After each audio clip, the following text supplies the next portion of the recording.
Y bueno, como recordarán, la semana antepasada comenzamos a leer y a estudiar un libro maravilloso, un libro que pues hemos hecho una introducción, hemos cubierto el primer capítulo la semana pasada de 10 capítulos que tiene Esther, y pues hoy toca el capítulo 2.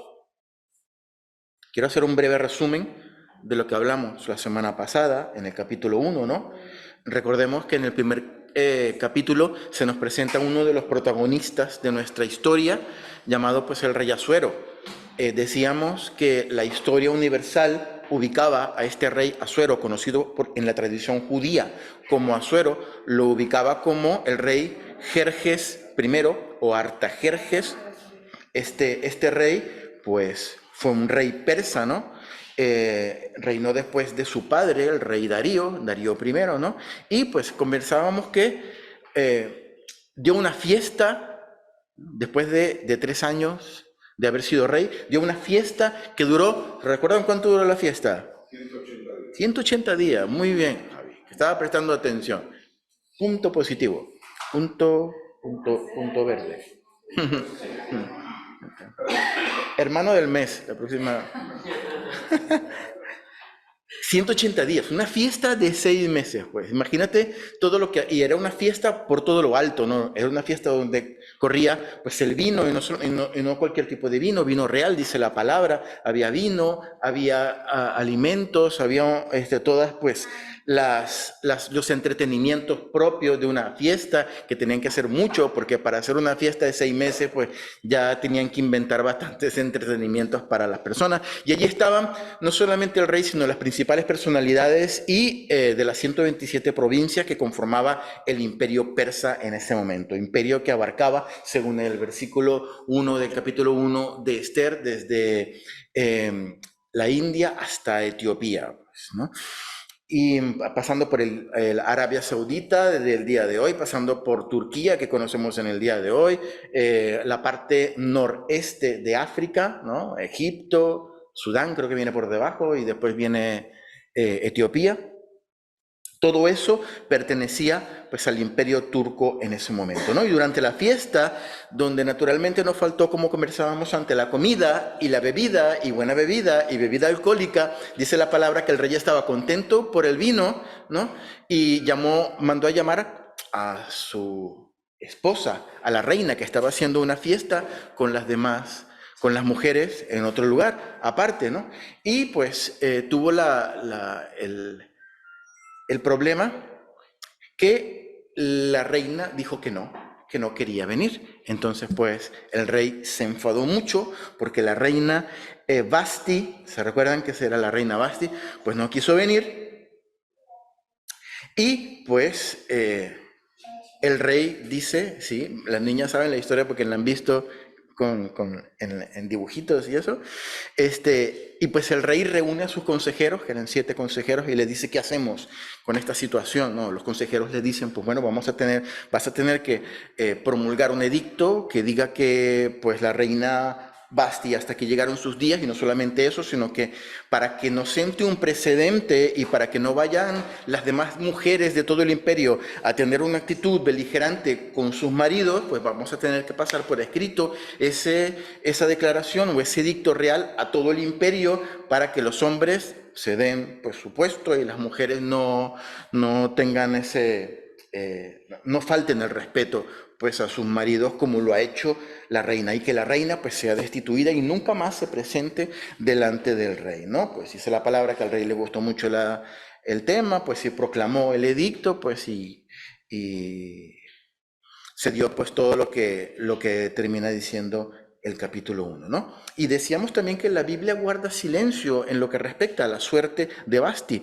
Lo único que sabemos es que Basti no pudo volver a presentarse delante del rey Darío. Bueno, eso significa, pues, obviamente una especie de divorcio, una especie de destitución como reina, pero no sabemos, pues, si acabó allí en la cocina real, ahí pelando patata, o pues algunos dicen incluso que fue ejecutada. Yo creo que no, pero vamos, no sabemos, por lo menos a la luz de la palabra, cuál fue la suerte que corrió la reina Vasti, ¿no?, en esta historia. Y es curioso porque mientras yo veía y estudiaba pues las diferentes fuentes y diferentes opiniones de personas, pues hay muchas mujeres que tienen como este espíritu feminista, que dicen que Basti es la verdadera heroína de la historia, ¿no? Porque ella pues se dio su lugar y fue, pues era un poco obvio, ¿no? El rey estaba con sus compadres y sus borracheras allí y no iba a permitir pues la reina en su dignidad pues presentarse delante de sí y tal.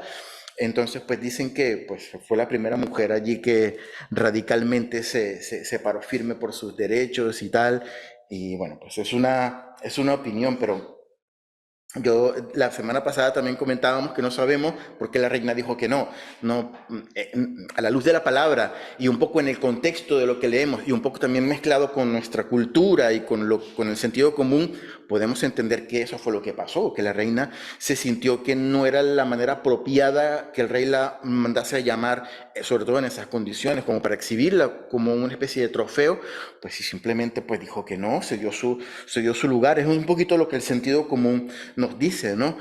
Pero la verdad es que no conocemos todos los detalles, ¿no? Pero una cosa importante que me gustaría dejar clara es que independientemente de lo que haya ocurrido en ese momento, el libro de Esther no es un libro que vaya acerca del derecho de las mujeres, ¿no?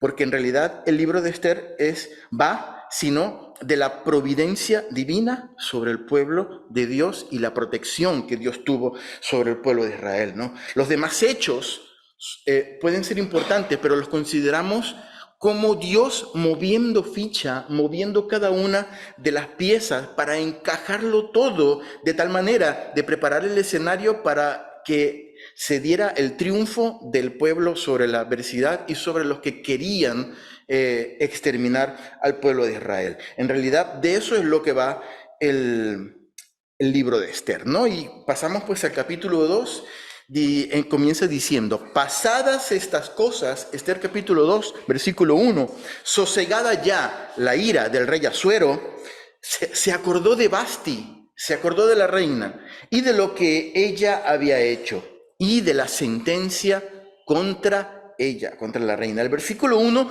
comienza con la frase pasadas estas cosas. Hay una versión que dice, otra versión de la Biblia dice pasado un tiempo o después de un tiempo. La mayoría de los estudiosos de la palabra concuerdan en que entre el capítulo 1 que leímos la semana pasada y el capítulo 2 que estamos tocando hoy, hay un lapso de tiempo, hay un periodo de unos 4 años. Ha pasado. Por eso la Biblia dice pasadas estas cosas. Hay una brecha más o menos de unos 4 años en que ocurrieron los hechos del capítulo 1, ¿no? Y en el versículo 1 se hace referencia a sosegada la ira del rey. O sea que al rey ya se le pasó, ya habiendo pasado un poquito el enfado y el enojo y la exaltación pues que este rey tenía. Y es probable que esta frase no se refiera exactamente al enfado que el rey tenía por la negativa de la reina, porque esto había ocurrido hace 4 años. Ya podía ser bien rencoroso si después de 4 años todavía estaba recordándose de lo que la reina Basti hizo, ¿no? Es probable que este enfado tuviese otra raíz, otra causa. Y si nosotros nos vamos a la historia universal, algo que no pone la palabra, pero que sí le pone, sí la historia universal nos cuenta, es que ocurrió algo en esos 4 años, según el tiempo cronológico, ¿no? Según la cronología de la historia, ¿no? Se recuerdan que la semana pasada también hablamos de la palabra maratón y de la batalla de Maratón, y cómo la batalla de Maratón, gracias a esa batalla, pues, y uno que corrió 40 kilómetros para avisar y tal, en los Juegos Olímpicos hoy tenemos una disciplina deportiva que se llama maratón, porque Maratón es una ciudad, una localidad ahí de Grecia, y allí pues ocurrió la primera guerra médica, la primera guerra de los medos y los persas contra los griegos, ¿no? Y eso la libró Darío I, que era el padre de este rey que está aquí, que tenemos como protagonista de nuestra historia, o como uno de los protagonistas de nuestra historia, en el libro de Esther. Y eso lo podemos leer pues en la historia universal. Y ahora nos remitimos a la respuesta del hijo de Darío I, que fue Jerjes I, el rey Asuero, contra los griegos. Ellos estaban preparando otra ofensiva para ganar terreno en lo que hoy en día conocemos como Grecia, para seguir expandiendo el reino persa, se fueron a pelear con los griegos y, para desgracia del rey Asuero, del rey Jerjes, volvió a salir con las tablas en la cabeza, volvió a salir derrotado, con muchas bajas, eso es lo que nos cuenta la historia, y los griegos pues estaban ya un poquito más envalentonando. Entonces pues es probable que la Biblia diga lo de que ya se le había pasado un poquito la furia, porque después de haber hecho balance y el rey y haber llegado a su palacio, y bueno, pues, ¿qué más se le va a hacer? Cosas de la guerra, pues no salimos tan bien como esperábamos. En la próxima se verá. Entonces, sosegada un poco la ira, pues dice la palabra que llega a su palacio y se acordó, tuvo como un arrebato de nostalgia y se acordó de su reina, ¿no? Entonces imagínate, llega al palacio, no llega precisamente como una persona victoriosa y no tiene ni un perrito que viene a recibirle, no viene su reina, ¿no? A darle un besito de bienvenida, tranquilo, Asuero, tranquilo, Jerjes, que para la próxima sí lo vas a lograr, no te preocupes. Ya verás que la próxima, nada. Entonces dice la palabra que el rey se acordó de la reina, se acordó de Basti y de lo que había hecho, pero el rey tenía un problema. El rey había proclamado, había promulgado un edicto real en el cual no podía ser abrogado. Los persas tenían eso muy arraigado. Cuando el rey decía esto, pues no se podía cambiar. Y no era que el rey podía decir, pues, bueno, vamos a mandar a buscar a la reina Basti, ¿no? Ya han pasado 4 años, tampoco es para tanto, ¿no? Vamos a mandarla a buscar, pues, y hablo con ella y no sé, le digo, Basti, yo he cambiado, ¿no? Sí, no te preocupes, o sea, empecemos de nuevo. Digamos que los dos tuvimos un poquito de culpa, un poquito tú y un poquito yo, pero vamos a ver cómo arreglamos la situación, ¿no? Fue cosa del vino. Fueron los compadres allí en la fiesta que me dijeron, llama a la esposa, llama a tu esposa, que no fue culpa mía, Basti, yo he cambiado, te lo prometo. Pero no se podía. ¿Por qué? Porque había un edicto real que no podía ser abrogado. Y por más que estuviese allí pelando patatas en la cocina, que estuviese viva y que todavía siguiese siendo la mujer hermosa que era, no podía pasar por encima del edicto real, ¿no? Y probablemente pues sus consejeros lo vieron allí cabizbajo, ¿no? Y se dieron cuenta que no era tema de guerra, sino que era tema de soledad y del problema que tenía porque no tenía su reino, ¿no? Su reina. Y pues pasamos al versículo 2. Y dijeron los criados del rey, sus cortesanos, los ministros que estaban con él, que le ayudaban, que le servían, que le aconsejaban, le dijeron, busquen para el rey jóvenes vírgenes de buen parecer, jóvenes vírgenes bonitas, ¿no? Que ponga el rey personas en todas las provincias de su reino que lleven a todas las jóvenes vírgenes de buen parecer a Susa, residencia real, a la casa de las mujeres, al cuidado de Hegai, eunuco del rey, guarda de las mujeres, y que les den sus atavíos. Versículo 4. Y la doncella que agrade a los ojos del rey, reine en lugar de Basti. Esto agradó a los ojos del rey y lo hizo así.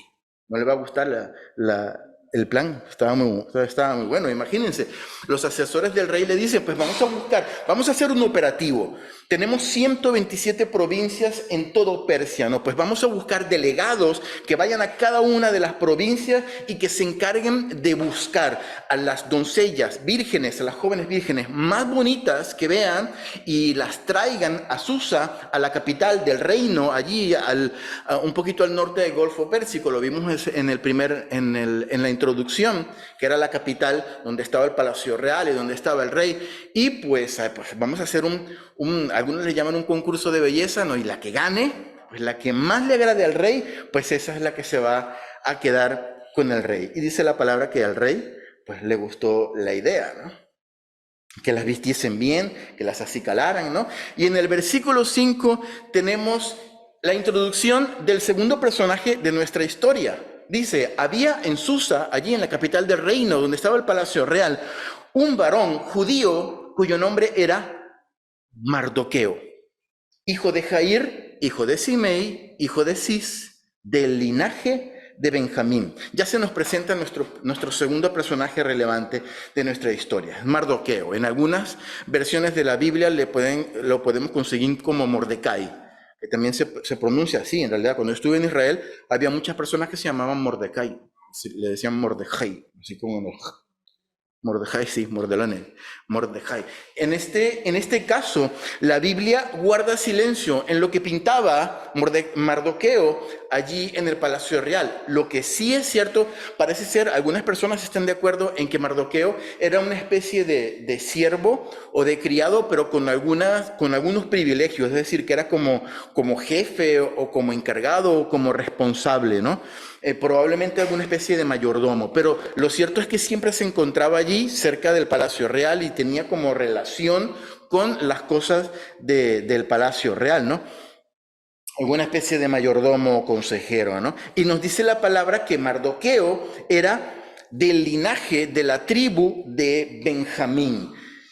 Dice el versículo 6, recuerden que Israel tenía 12 tribus, ¿no? Entre ellas la tribu de Benjamín. Pues Mardoqueo era del linaje de la tribu de Benjamín, ¿no? Versículo 6, el cual había sido transportado de Jerusalén con los cautivos que fueron llevados con Jeconías, rey de Judá, a quien hizo transportar Nabucodonosor, rey de Babilonia. Recordemos brevemente que Babilonia era el imperio que estuvo antes, cronológicamente, del imperio persa. Y el imperio babilónico atacó, destruyó Jerusalén y hubo 3 deportaciones. Es decir, 3 lotes de personas que los babilonios cogieron de Jerusalén y se fueron llevando a Babilonia como esclavos o como cautivos, ¿no? Eran su botín de guerra, ¿no? Entre otras cosas, ¿no? Y en la segunda deportación nos dice la historia de Esther que se llevaron al abuelo de Mardoqueo.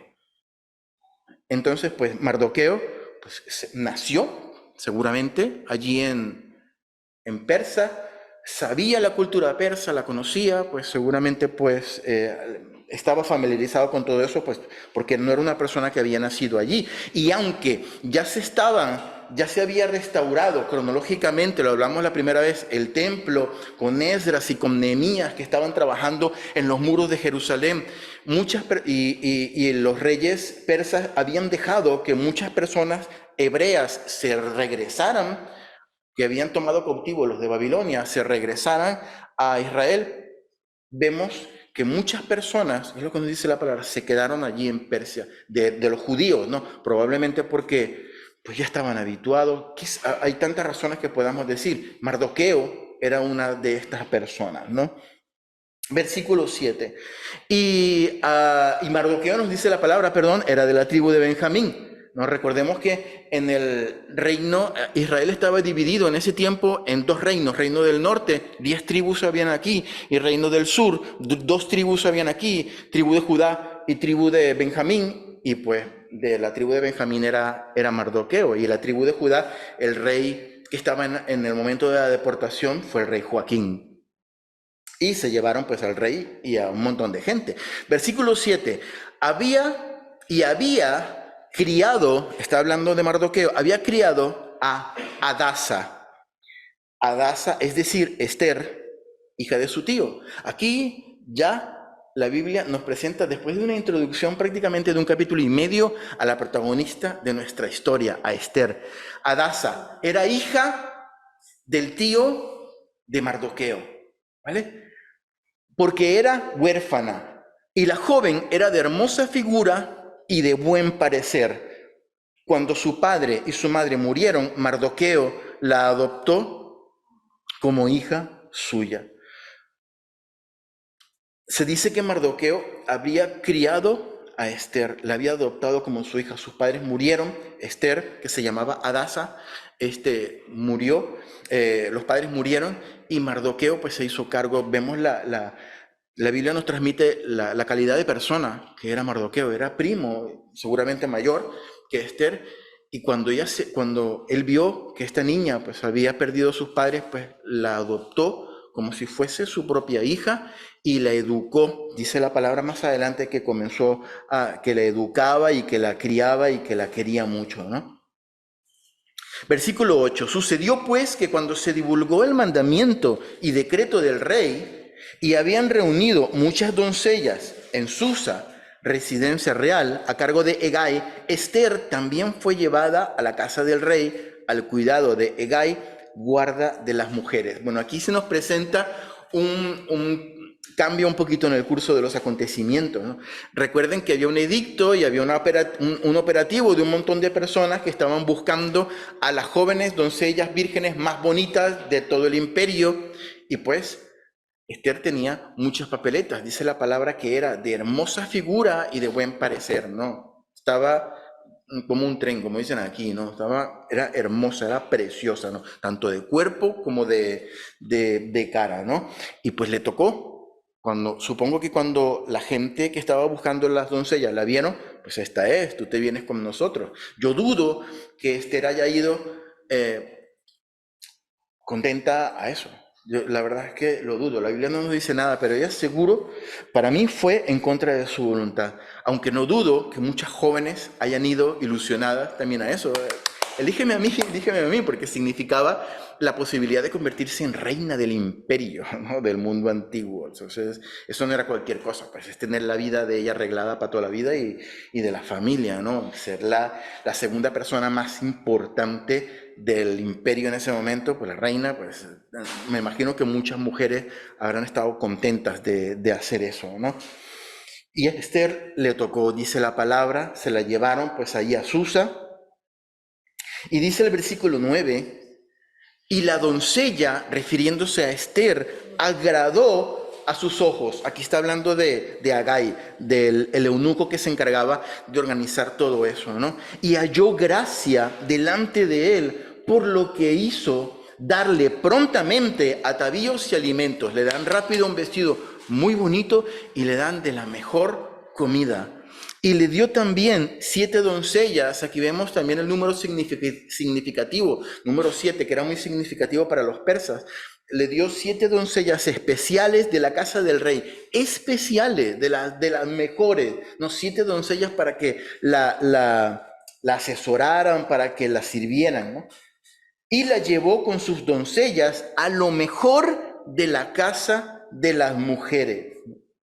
Probablemente la llevó a la habitación más grande, a la más bonita, con la cama más grande, con vista ahí al mar, ¿no? Con minibar, con tele grandotota, con Netflix y toda la cosa, con la mejor de las comodidades, ¿no? Porque Esther tuvo gracia ante los ojos de Hegai, de esta persona. Esta parte de la historia, hermanos, es una ilustración para mí y una enseñanza en cómo muchas veces en nuestras vidas, como le pasó a Esther aquí, nos podemos encontrar en lugares, en momentos, en situaciones, en circunstancias donde no nos sentimos especialmente cómodos, donde nos sentimos que aunque hemos intentado servir a Dios, hemos querido amarle, hemos querido obedecerle, por alguna razón nos encontramos en un lugar, en una posición, en un momento, en una circunstancia en donde decimos, ¿qué hago yo aquí? Imagínate a Esther metida allí en una cosa completamente diferente, con ropas diferentes, estaba siendo llevada contra su voluntad a casarse con una persona que ella no conocía. Esther podía estar pensando, ¿qué hago yo aquí? ¿Por qué estoy en esta situación? ¿Por qué estoy en este lugar, en esta circunstancia? Me van a casar con un rey pagano. Puedo llegar a ser una reina, pero una reina de un imperio pagano, que adora a dioses paganos. Yo no tengo nada que ver con esto, porque yo soy hebrea, yo adoro al Dios de Israel, ¿no? Y ser elegida como si se tratara de un concurso de belleza, ¿no? Y yo no creo, francamente, que haya sido el ideal de Esther, pero como nosotros muchas veces, a veces nos encontramos en este tipo de situaciones que nos sentimos como peces fuera del agua, que nos sentimos, ¿por qué me está pasando esto? ¿Por qué tengo que estar atravesando en esta situación? Y pensamos, ¿qué hago yo aquí, no? Yo creo que a nosotros el libro de Esther nos enseña que Dios en su infinita sabiduría, en su infinita ciencia, omnisciencia, está tomando siempre el control de cada situación. como lo vamos a ver más adelante, todo esto que está pasando en la vida de Esther es Dios arreglando la situación para glorificarse en el futuro. Es moviendo las piezas del ajedrez celestial, ¿no? Para que podamos participar de la victoria divina cuando llegue el momento del jaque mate providencial del Señor y que podamos participar de la victoria del Señor. Pero hermanos, durante ese proceso, porque a todos nos toca pasar por procesos y por situaciones similares, durante ese proceso oremos para que la gracia del Señor, aún en el momento, aún en el tiempo donde nosotros sintamos, ¿por qué estoy pasando por aquí? ¿Por qué estoy en este lugar? ¿Por qué no llego a donde yo quiero? Porque si he esperado tanto tiempo, ¿por qué no se me da esto que estoy esperando? Pero que en ese momento nos recordemos de Esther y de su corazón y le digamos, Señor, aún en este tiempo de dificultad, permite que la gracia tuya me adorne, que la gracia tuya brille a través de mí, que la gracia tuya sea la que los otros vean en mi vida y que esté sobre mi vida, aún en el tiempo difícil, aún en el tiempo de desconcierto, que Dios pueda poner su gracia sobre nuestras vidas como lo hizo con Esther, ¿no? Que la gracia y la bendición de Dios fluyan a través de nosotros y que los demás la puedan ver y la puedan percibir aún en un momento de dificultad y en una circunstancia que para nosotros no es la ideal, ¿no? Y que disfrutemos de las bendiciones de Dios aún en el momento de la dificultad. Versículo 10, Esther no declaró cuál era su pueblo ni su parentela porque Mardoqueo le había mandado que no lo declarase. Probablemente el pueblo hebreo no era, como nos lo ha demostrado la historia, a lo largo de la historia, no era el pueblo más querido del imperio persa.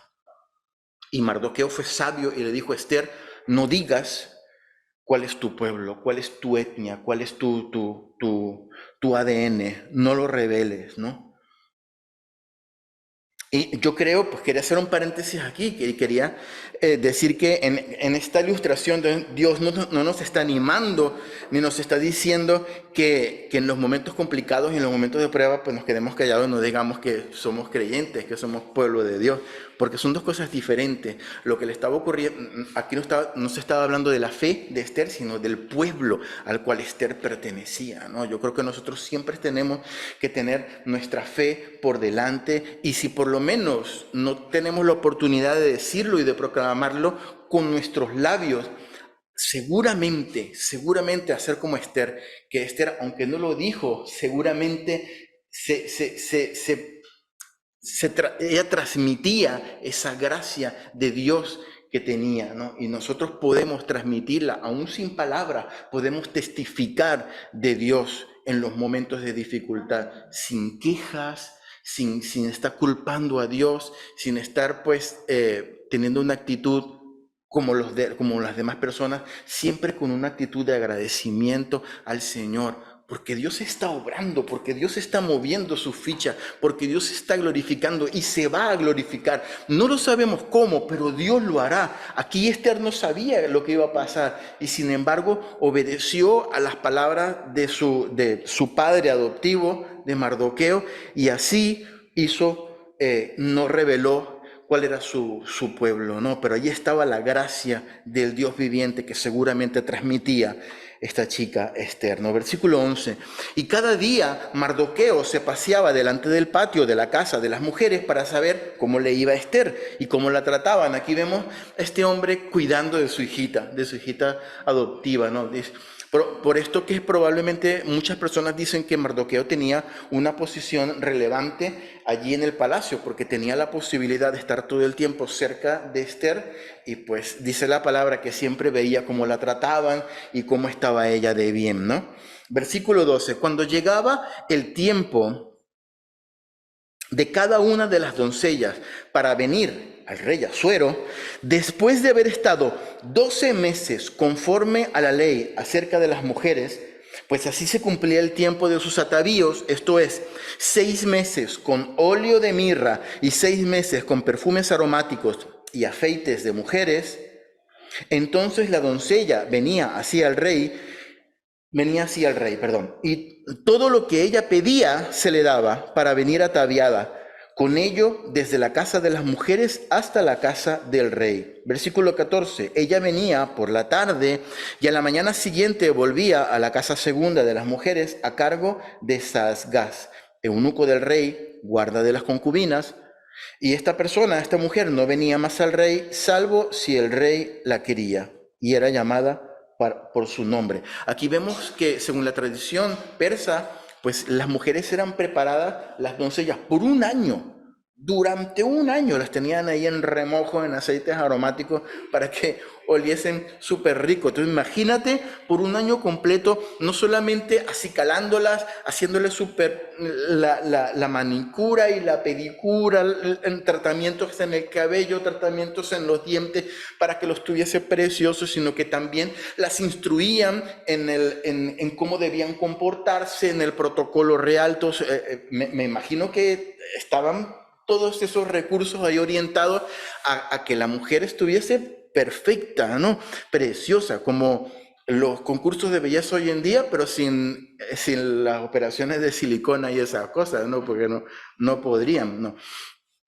Y así pues se presentaban delante del rey. Y la Biblia nos cuenta aquí que lo que ocurría es que la doncella iba de tarde y regresaba pues al otro día por la mañana a otra segunda casa porque pues como lo podemos imaginar pues ya no era virgen, ya no era doncella, sino que pasaba a ser pues concubina del rey, ¿no? Y dice la palabra que ya no veía más al rey a menos que el rey la llamara. O sea, si le llamó mucho la atención o algo le gustó mucho de ella, pues se queda con el nombre y pues podía volverla a llamar, pero lo normal es que la mujer se fuera a ser parte de las concubinas del rey y el rey pues no la llamara, aunque cuando se iba le dijera pues ya te llamaré, pero la verdad es que no la llamaba, ¿no? Y hay algo muy curioso que ocurre aquí y dice la palabra que la chica, antes de presentarse delante del rey, podía elegir lo que quisiera para llevar delante del rey. La Biblia no lo dice, pero yo entiendo que lo que la Biblia nos está transmitiendo es que lo que podía hacer la chica era elegir, tener la capacidad o el permiso, ¿no? De elegir, pues, el tipo de peinado, el tipo de joyas que podía llevar, el tipo de vestido, el tipo de calzado, el tipo de perfume que se ponía. Entonces, de tal manera que ella decía, pues yo me pongo esto, me pongo aquello, me peino así, o entro con un caballo blanco o con un león. ¿Para qué? Porque yo lo que quiero es impresionar al rey y terminar siendo la reina, la segunda persona más poderosa del imperio, ¿no? Y eso lo podían pues hacer a las mujeres, ¿no? Y dice el versículo 15, pero cuando le llegó el turno a Esther, o sea, pues no sé cómo lo hacían, si por sorteo o le daban un papelito como en la carnicería y estaba ahí esperando con el papelito, ¿no? Pero cuando le llega el turno a Esther, dice que era hija de Abigail, ahí se nombra el nombre del padre de Esther, que era el tío de Mardoqueo, que había muerto, ¿no? Quien la había tomado por hija, el tiempo de venir al rey, ahora le toca a la reina, ¿no? Después de haber pasado un año arreglándose, ¿no? Ninguna cosa, mira lo que le pasó a Esther, ninguna cosa procuró sino lo que le dijo Hegai, eunuco del rey, guarda de las mujeres. Y Esther ganaba el favor de todos los que la veían. Yo creo que este es uno de los versículos donde podemos ver de manera más patente la gracia de Dios sobre la vida de Esther. Dice, ninguna cosa procuró sino lo que le dijo Hegai, eunuco del rey. Yo creo que ella tuvo como eh, digamos, dos maneras de pensar, ¿no? La primera dijo, pues mira, yo me voy a dejar aconsejar, yo no voy a llevar lo que yo creo que yo me voy a ver más bonita, yo me voy a dejar aconsejar por la persona que me ha ayudado, por Agai, ¿no? No eligió lo que le parecía llevar para impresionar al rey, sino que prestó atención a la persona que conocía los gustos del rey, el eunuco, ¿no? La Biblia nos da muy pocos detalles, pero nos podemos imaginar que la doncella, pues con cierta autonomía que tenía, pues eh, elegía pues llevar ciertas joyas, ciertos peinados y ciertas cosas. Pero recordemos que estamos hablando de 127 provincias desde la India hasta Etiopía. Abarcaba un montón de culturas y habían un montón de mujeres diferentes, de todos colores, de todas estaturas y de todas las culturas y de maneras de vestir diferentes y con criterios de belleza también pues diferentes, ¿no? Y es muy probable que cada una pues se pusiera las cosas que ella pensaba, mira, esto es en mi región, en mi país, esto es lo que es bonito y yo me voy a presentar delante del rey. Pero Agai sí que sabía cuáles eran los estándares de belleza que al rey le gustaban y probablemente eso fue junto con la gracia, recordemos que Dios le dio a Esther, eso fue lo que ayudó a Esther a ponerse o a peinarse o a tener para presentarse delante del rey, ¿no? Es muy probable que estos eunucos tuviesen muchísima experiencia pues vistiendo y acicalando mujeres, porque era su trabajo, ¿no? Entonces pues sabían lo que les quedaba bien, ¿no? Como cuando hay personas, que yo no sé si habéis visto que hay personas que saben que cuando ven una chica, mira, tú tienes esta forma de cadera, tú te tienes que poner este pantalón, no te pongas este otro porque no te favorece, o si tienes la cara redondita, pues les dicen, pues no te cortes el pelo así cortito porque se te va a ver la cara más redondita, tener el pelo largo y tal, entonces sabían todo ese tipo de cosas. Igual pasaba aquí, pero a la enésima potencia, porque se lo tenían que presentar al rey, ¿no? Entonces imagínate que la mujer que tenía autonomía para elegir resulta y el rey pues no lo podemos saber, me lo estoy imaginando ahora, pero imagínate que el rey era pequeñito, no era muy alto y medía unos 60 y resulta que la mujer pues medía pues unos 70 y encima eligió llevar unos tacones de 15 centímetros y cuando llega delante del rey pues el rey de Persia ve que le saca medio metro la mujer, pues que la está eligiendo, ¿no? Entonces, esas eran las cosas que probablemente ocurrían allí. O iba con un vestido que no formaba parte de los cánones de belleza que le gustaban al rey y pues cuando llegaba, pues, se puso este pelo aquí que piensa que se ve bonita, pero no, pelo verde o qué sé yo, ¿no? Entonces, pues esto sí que lo conocía Agai y dice la palabra que Esther dijo, pues yo no voy a elegir nada. Si Agai me quiere poner cosas, pues que me las ponga. Y seguramente la gracia de Dios estuvo allí sobre la vida de Esther. Esther escuchó al que sabía, supo oír los consejos de la persona indicada. Y dice la palabra al final del versículo que ella ganaba el favor de todos los que la veían. Quiere decir que cuando ella salió de esa habitación, todo el mundo se le pusieron los ojos como el lobito de los dibujitos animados. No, que se le salían los ojos y y se pegaba y todo. ¿No? Se volvía loco porque la mujer quedó espectacular, despampanante, ¿no? Ella, Agal sabía, este eunuco había sabido potenciar la hermosa figura que tenía Esther y su belleza, ¿no? Su belleza natural. Y había quedado pues despampanante. Y dice la palabra en el versículo 16, fue pues Esther llevada al rey Asuero, a su casa real, en el mes 10º, que es el mes de Tebet, en el año 7º de su reinado. Aquí está diciendo que el rey está pasando por el año número 7.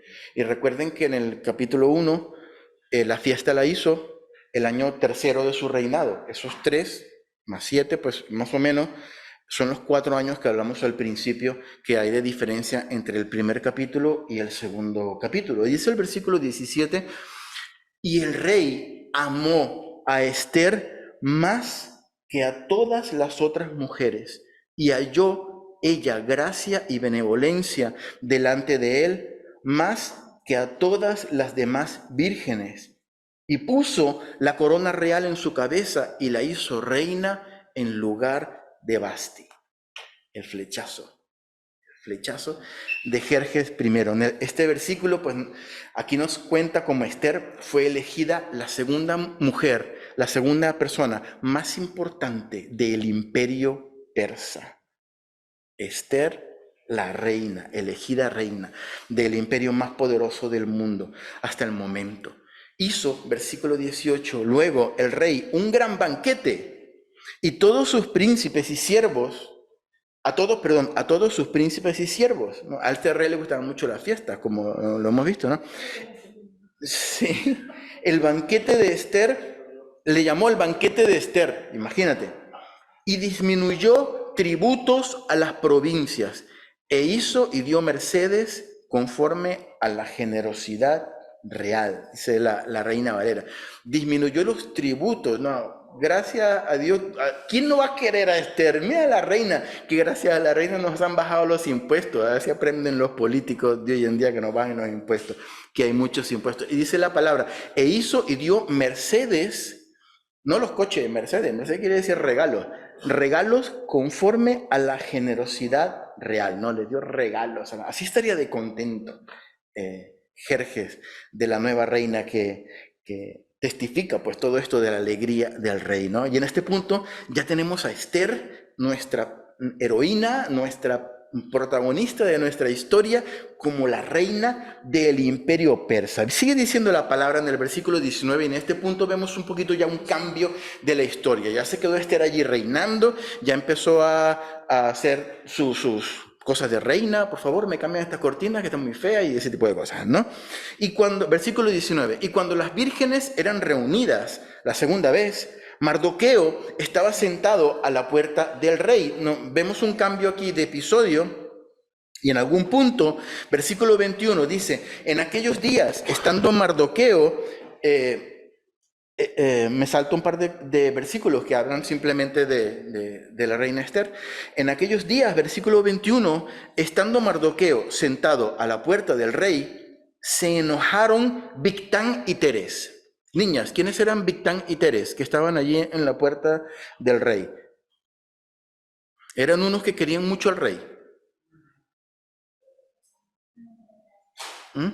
Porque no estabais prestando atención.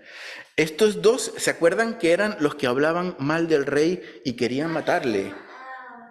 Ah, no, querían matarle, estaban procurando pues poner la mano, dice la Biblia, y Mardoqueo estaba por allí y se dio cuenta de lo que estaba pasando, ¿no?